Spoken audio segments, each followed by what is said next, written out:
We begin tonight with continuing coverage of the closure of the College of St. Rose. News 10's James De La Fuente at a public meeting tonight where the community was allowed to address college officials and ask questions on what's next. When the College of St. Rose announced it would be closing its doors for good last November, it left the community of the Pine Hills neighborhood questioning what's next for all of the college's buildings. God always has a plan. It's not always a plan you expect, but God has a plan.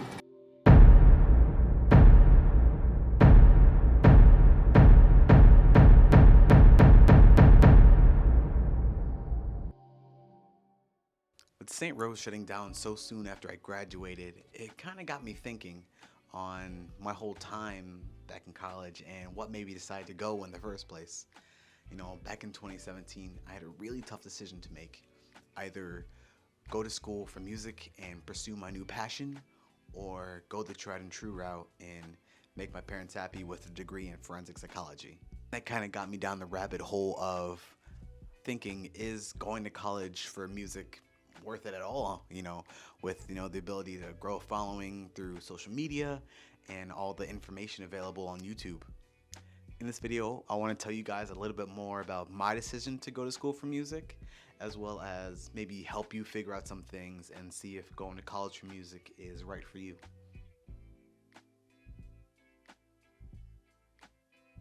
The college formerly known as St. Rose is a teeny tiny liberal arts college wedged between 3 city blocks right in the heart of Albany.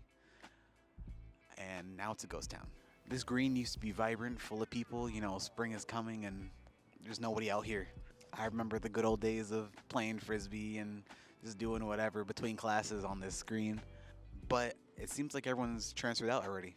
St. Rose is a pretty small school. At my time, there was only about 4,000 undergraduate students, so I never really felt like a number, and I was able to form pretty close relationships with a lot of my professors who I still go to advice to this day. What really separated St. Rose from a lot of other bigger music schools was the fact that I feel like I got a taste of everything.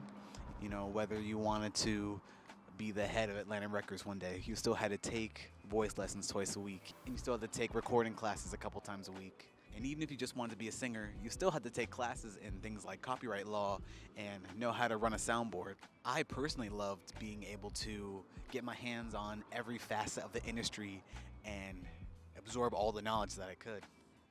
The real selling point for me was the in-house record label called Rose Record Label. And it was a really cool way to get experience, while you're still in college. My friend was a president, my girlfriend was part of the PR department. I started off as a songwriter and then worked my way up to being a head producer. My first project was with a punk rock artist. I worked on folk music, I worked on soul music, R&B, pop music. Literally the entire spectrum of music I got, hands-on experience recording, writing, distributing, and just learning what it takes to really put together a record. But for me, I really loved how once I finally got out of school, I felt like I was ready to attack any avenue of the industry that I wanted. A lot of the skills I don't use all the time, but I feel like knowing how to do most of these things has put me at an advantage above a lot of other people in my sphere. St. Rose was really special, and I can tell it's still special to a lot of people. For my time at St. Rose, I just really appreciate all that I got to learn and all that I feel like I was able to make a mark on not just the music industry program, but, the whole of campus.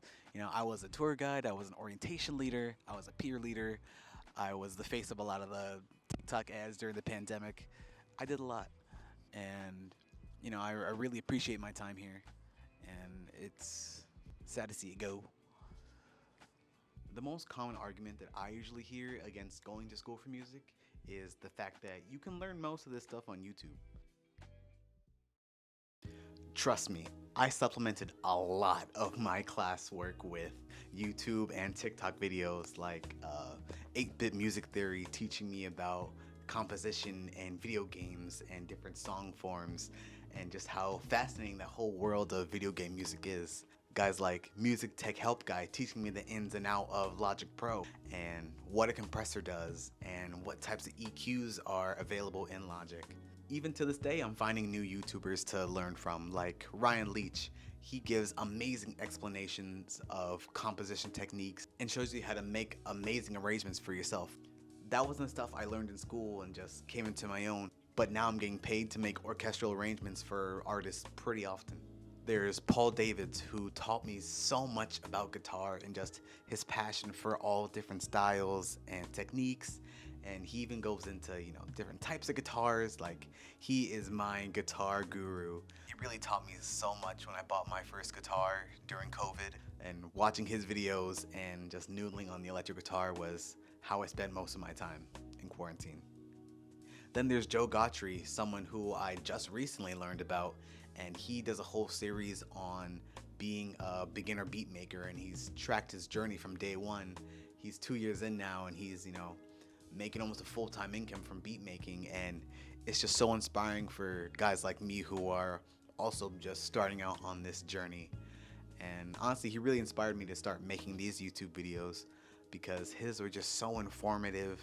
I just love following him on his journey. His videos aren't flashy or anything, but they're just so chock full of information, and you can tell that he's really put a lot of time and effort into being the best beat maker and entrepreneur he can be, and that just inspires me all the time. And then in the short form realm, you get TikTokers like Sides who make amazing videos on Logic Pro tips. Every day I scroll past a new keyboard shortcut, or she's teaching me about a new piece of music tech that I never heard of. She not only taught me Logic Pro tips, but how to be an entrepreneur and an influencer. She's making so much money working with these tech brands, and I want to do the same thing. This is all stuff that I got a brief overview of in class, but we didn't have the time to go in depth. It was always great, getting to learn new things and different perspectives on how to make music. There is so much amazing educational content for aspiring musicians online, and I wouldn't be the musician I am today without it. So I don't want to knock it. But what I feel like it lacks is that one-on-one individual attention and that instant specific feedback that you need to grow as a musician. There's only so much that they can comment on or you can learn from their course that they try to sell you. And then with in-person school, there's that added benefit of having access to certain internships and programs that only cater to college students. All those skills and little things are stuff I didn't appreciate while I was in school because I was too busy just trying to be the next Ed Sheeran. Other than that, there is one more deterrent, and probably the biggest reason why people end up not going to school for music in the first place: the money. So for me, going to St. Rose was actually a pretty simple financial decision. Just comparing it to the other popular music colleges, it was actually my only choice. I know you're not supposed to do that, but it was actually the only college I applied to because A, I knew I was certain to get in, and B, it just kind of had everything I wanted. It was the only school I wanted to go to.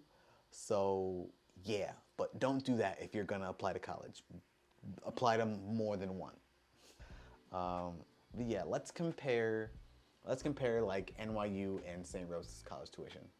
So NYU is $58,000 per year.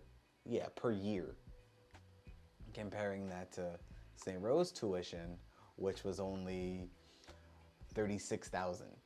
Yeah, and I actually got a scholarship, the President's Scholarship. So for I think the first year or two, that was cut in half. So my parents only had to pay for $18,000 or $19,000 a year, which is amazing for college. But let's look at another well-known school, Berkeley. That's the one where all the cool kids go. Like every cool, musician that you see online, I bet you they went to Berkeley. Like I promise they had rich parents and they went to Berkeley. Yeah, that was $48,000. So it's still a good amount more than St. Rose per year. A good amount less than NYU, but still a lot more than St. Rose. Let's look at some notable alumni from Berkeley. Famous people that went to Berkeley. John Mayer went to Berkeley. Is this accurate? Yeah, alumni Grammy winners. Yeah, let's see. Wow, look at this list. I don't know who that is. I don't know who that is. Don't know who that is. Really? Alan Silvestri. I've heard his name. What did he do? He's so familiar. Yes, the guy that composed the music for Forrest Gump, The Polar Express, Back to the Future. He went to Berkeley. Wow, this is real. DJ Khaled went to Berkeley. Really? Charlie Puth, that makes sense. The Quincy Jones went to Berkeley. John Mayer. The man that made Gangnam Style? Wow. Berkeley has a pretty stacked list. Let's see who went to NYU. Off the top of my head, I know Lady Gaga went to NYU. I know Donald Glover went to NYU. Our boy Chelsea Screamino. Blue the Tiger. Wow. Lauv. Maggie Rogers. Oh yeah, that famous video with Pharrell and when he just discovered her. I remember we watched that in class once, just being like, this won't be you. But you want to know who St. Rose has? Do you want to know who our famous alumni is? This man, James Fallon, went to St. Rose. I don't think he graduated. I think he dropped out a semester shy of graduation and then made it on SNL. But he came back recently. He came back and he just showed up at one of the houses downtown, where all the college kids live, and just partied with some college kids. And then I think he did a show at the MVP Arena. So he reps us a little bit, just a little bit. I think he just wanted to see it before it all went downhill, before this place turned into a real ghost town. In the end, when it comes down to it, whether you go to school for music or not does not determine whether you're going to succeed in the music industry. You never know what path your life is going to go on, even if you decide to take that big leap and go to school for music. I think I'm always going to advocate for going to college if you can afford it. All the things I learned that you can't learn by yourself from just being on YouTube or doing stuff like that is just really special. And music-wise, there's always going to be an argument for not going, but the experience I got from the hands-on work on the record label, from all of my classes, the knowledge of my professors, just being surrounded by so many amazing musicians all the time, it just kept me so inspired and kept me motivated to do better, to be better than myself, to be better than them. And I'll never regret that. But if you live in a major city like New York or LA, I always recommend finding what's local, becoming a part of your local music scene and seeing what noise you can make on your own. Because I didn't live in one of those major cities, like Chicago or Nashville or Atlanta, I feel like I had to go to a school where I could be around musicians.